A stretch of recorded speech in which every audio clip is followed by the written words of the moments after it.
ভাইসা যাইবো এমন একটা গান যেটার রুটটা বা যেটার গ্রামারটা আমাদের একেবারে বাংলার যে ভাওয়াইয়া।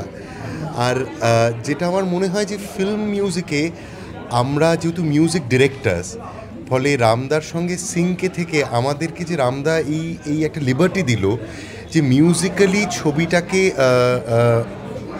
কী বলবো অলমোস্ট ডিরেক্ট করা। ফলে আপনারা এটা লক্ষ্য করবেন যে একেবারে সিনেমা শুরু থেকে যে সিগনেচার মিউজিকটা বিনোদিনীকে বিনোদিনী করে তুললো, মানে বিনোদিনীর সমস্ত হাইজ অ্যান্ড লোজে যে সিগনেচার মিউজিকটা বারবার করে বাজছে, এবং সেটা কোথাও একটা বিনোদিনীর কারেজ, বিনোদিনীর অন্তরের যে একটা জয় যাত্রা, সেটার একটা প্রতিনিধিত্ব করছে। সেইটাই কোথাও গিয়ে ফিরে এলো ভাইসা যাইবতে, যখন বিনোদিনীর একেবারে চলে যাওয়ার কথা।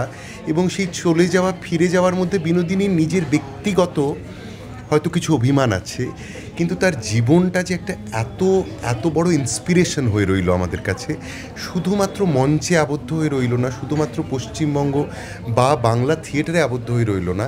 আমার মনে হয় এই গানটা সেই জায়গাটায় গিয়ে খুব খুব খুব একটা ইম্পর্টেন্ট রোল